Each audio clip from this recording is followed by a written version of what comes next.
கடந்த அக்டோபர் 16ஆம் தேதி இந்த மோடி அரசாங்கத்தினுடைய மிக முக்கியமான அமைப்பான லோக்பால் அமைப்பு ஒரு டெண்டர் விடுறாங்க. அந்த டெண்டர் வெளிவந்ததுக்கு பிறகு ஒட்டுமொத்தமாக லோக்பாலில் என்ன நடந்து கொண்டிருக்கிறது அப்படிங்கிறது குறித்து பல முக்கியமான தகவல்கள் படிப்படியாக வெளிவந்து கொண்டிருக்கிறது.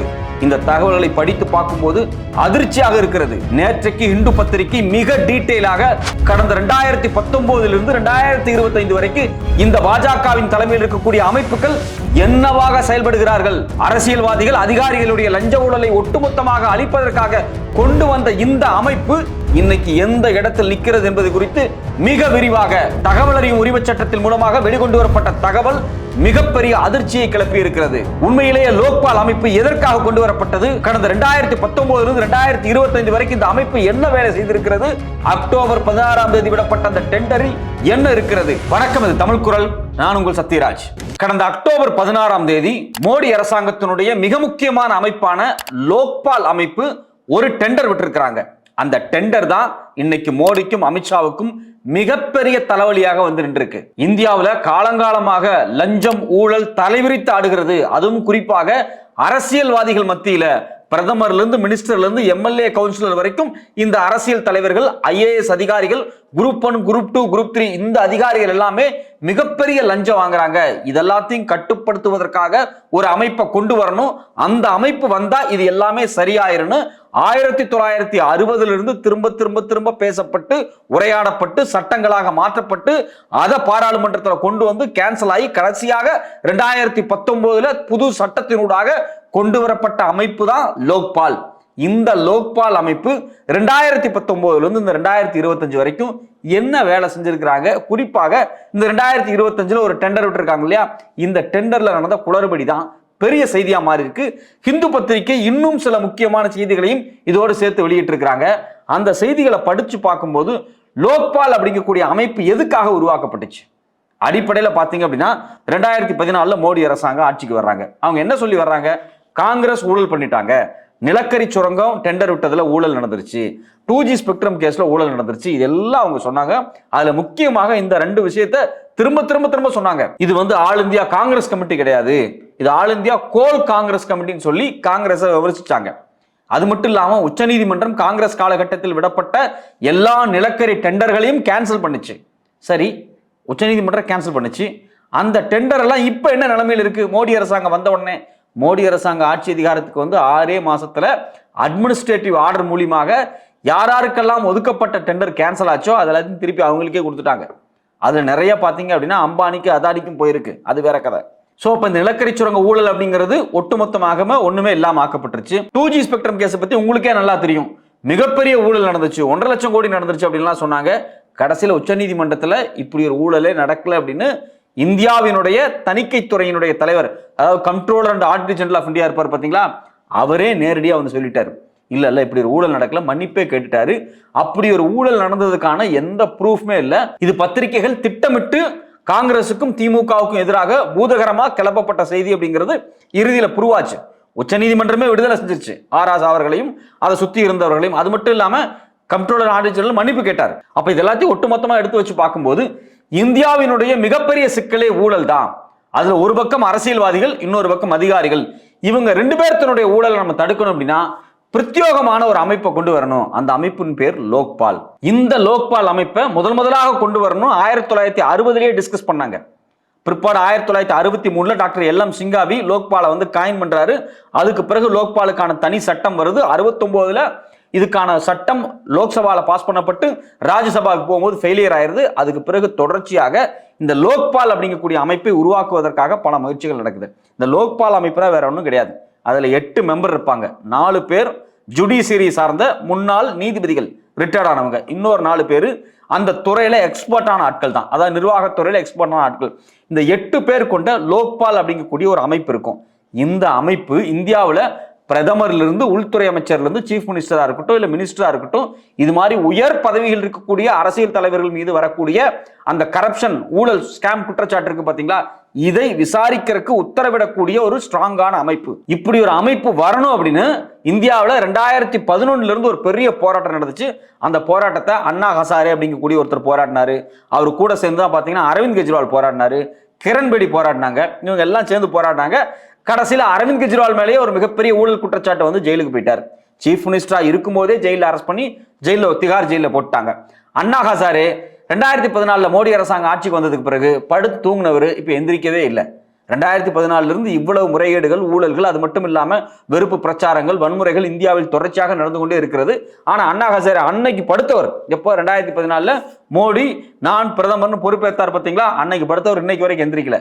இந்த லோக்பாலை கொண்டு வரணும் அப்ப பேசினாங்க, அத்தோட கைவிட்டுட்டாங்க. பிற்பாடு இது குறித்து டிஸ்கஷன் வந்து 2019 லோக்பால் உருவாக்கப்படுது. 2019 இருந்து இன்னைக்கு வரைக்கும் இந்த லோக்பால் என்ன பண்ணிருக்கிறாங்க அப்படின்னு பார்த்தா நமக்கு ரொம்ப அதிர்ச்சியா இருக்கு. அது ஒரு பக்கம் இருக்கட்டும். அதுக்கு முன்னாடி இந்த அக்டோபர் 16 டெண்டர் ஒன்று சொன்ன பாத்தீங்களா, அந்த டெண்டருக்கு வந்துடுறேன். அக்டோபர் 16 லஞ்சத்தை அடியோடு ஒழிக்க வேண்டும், எந்த விதமான கரப்ஷனும் இருக்கக்கூடாது. பிரதமராக இருந்தாலும், உள்துறை அமைச்சராக இருந்தாலும், IAS அதிகாரியாக இருந்தாலும், குரூப் பி அதிகாரிகளாக இருந்தாலும் எல்லாரும் தங்களுடைய பவரை துஷ்பிரயோகம் பண்ணக்கூடாது, அதை பயன்படுத்தி லஞ்சம் வாங்கக்கூடாது, ஊழல் செய்யக்கூடாதுங்கிறதுக்காக உருவாக்கப்பட்ட இந்த அமைப்பு அக்டோபர் 16 டெண்டர்ல என்ன சொல்றாங்க அப்படின்னா, எங்களுக்கு யாருக்கு இந்த லோக்பால் அமைப்புக்கு 8 பேர் கொண்ட ஆட்கள் இருக்காங்க இல்லையா, இந்த 8 பேர் கொண்டவங்களுக்கு எங்களுக்கு BMW 3 Series 330 LI கார்ஸ் வேணும் அப்படின்னு டெண்டர் விடுறாங்க. அதாவது லஞ்சத்தை ஒழிக்க வந்த அந்த நீதிபதிகள் 4 பேரும் பிளஸ் இன்னொரு 4 மெம்பர்ஸ் இருக்காங்க பாத்தீங்களா, இந்த அமைப்புக்கு 7 BMW கார். இப்பதான் இந்த சீரியஸ் இருக்கு பாத்தீங்களா, அந்த 3 சீரியஸ் கடந்த பிப்ரவரி மாசம் தான் அந்த சீரியஸை ரிலீஸ் பண்றான்.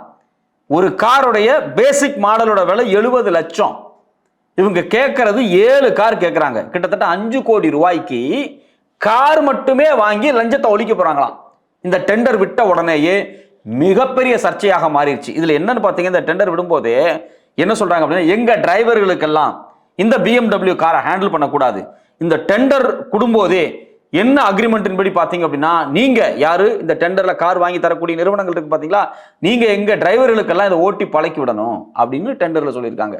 இதை விட மோசமான விஷயம் என்ன அப்படின்னா, இந்த மாண்புமிகு லோக்பால் அமைப்பினுடைய தலைவராக இருக்கிறவர் ஜஸ்டிஸ் AM கன்வில்கர், முன்னாள் உச்ச நீதிமன்றத்தினுடைய நீதிபதி.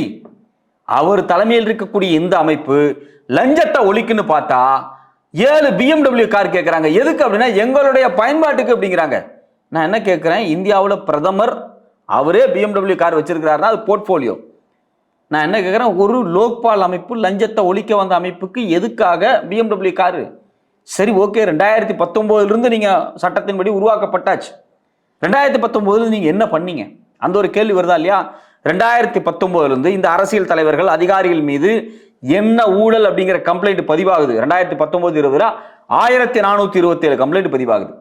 2020-21 110 கம்ப்ளைண்ட் தான். 2021-22 2258 கம்ப்ளைண்ட். அப்படியே பாத்தீங்கன்னா 2023-24 166, அதுக்கு பிறகு 292, அதுக்கு பிறகு 233, இதுவரைக்கும் 6955 கம்ப்ளைண்ட் பதிவாயிருக்கு. அது கடைசி 3 வருஷத்துல கம்ப்ளைண்டே இல்லை. ஒரு 200-250 மேல தாண்டவே இல்லை. முதல்ல 1500 இருந்துச்சு அரசியல்வாதிகளின் மீதும், அதே சமயத்தில் அதிகாரிகள் வாங்கக்கூடிய லஞ்சத்துகளின் மீதும். இவ்வளவு ஊழல் வழக்குகள் இருக்குல்ல, எந்த வழக்குமே கடந்த 3 ஆண்டுகளா போடல. சரி, மொத்தமாக கடந்த 7 ஆண்டுகளில் கிட்டத்தட்ட 6955 வழக்கு போட்டிருக்கீங்களே. இது வரைக்கும் இந்த 7000 வழக்குகளில் கம்ப்ளைண்ட் நீங்க ரெஜிஸ்டர் பண்ணிருக்கீங்களே, எவ்வளவு வழக்குகளுக்கு நீங்க பிரிலிமினரி இன்வெஸ்டிகேஷன் பண்ணிருக்கீங்க? வெறும் 289. ஹிந்து பேப்பர் ரொம்ப தெளிவா எடுத்து வெளியே போட்டுட்டான். எப்படி அப்படின்னா, அவன் RTI தகவல் நூடாக வெளியே போட்டிருக்கான். வெறும் 287. சரி, இந்த 7000த்துல இதுவரைக்கும் விசாரணையை முடிச்சு எவ்வளவு பேர் லஞ்ச ஊழல் பண்ணிருக்கிறான் அப்படின்னு தண்டனை வாங்கி கொடுத்துருக்கீங்க? வெறும் 7 தான். Prosecution sanction granted for 7. RTI தகவல் அப்படியே தெளிவா சொல்லுது.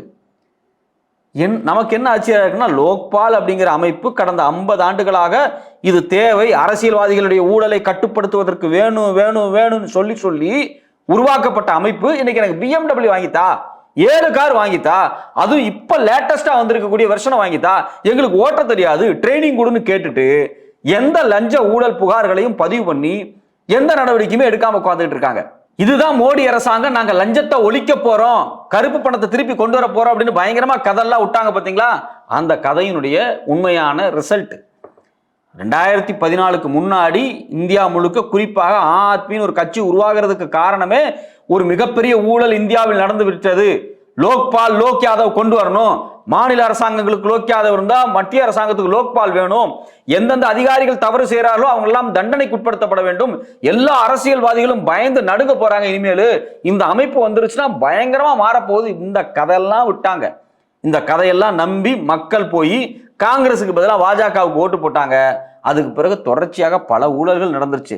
ரஃபேல் ஊழல் இருந்து நிலக்கரி சுரங்க ஏலம் விட்ட ஊழல் இருந்து பல ஊழல்கள் தொடர்ச்சியாக நடந்துச்சு. ஒண்ணுமே இல்லை.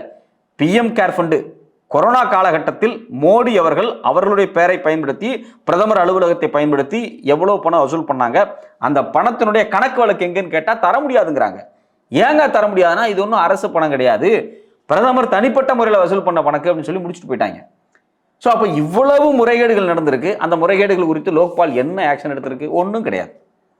ஸோ அப்போ லோக்பால் அப்படிங்கக்கூடிய அமைப்பை இவங்க ஒரு மிகப்பெரிய கனவு லட்சியமாக சொல்லி ஆட்சி மாற்றத்தை ஏற்படுத்தி கொண்டு வந்தது எல்லாமே ஃபெயிலியர் ஆகி கடைசியில் எந்த இடத்துக்கு போய் நிற்குது அப்படின்னா, எனக்கு BMW கார் வாங்கி கொடு நான் ஓட்டணும் அப்படிங்கிற இடத்துக்கு தான் போய் நிற்குது. இதை பார்க்கும்போது மிகவும் வேதனையாக இருக்கிறது.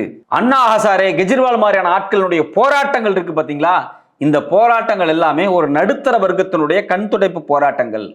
லஞ்சம் ஊழல் முக்கியமான பிரச்சனைன்னு உள்ள வந்து எந்த விதமான சித்தாந்தமே இல்லாம RSSக்கு இந்த நாட்டை அடிமையாக்கி விட்டு ஓடி ஒளிந்து கொண்ட அண்ணா ஹசாரே இப்போ எங்க? ஏன் லோக்பால் வேலை செய்யல? நீங்க தானே சொன்னீங்க லோக்பால் வந்ததுன்னா நாடே மாறிடும் அப்படின்னு.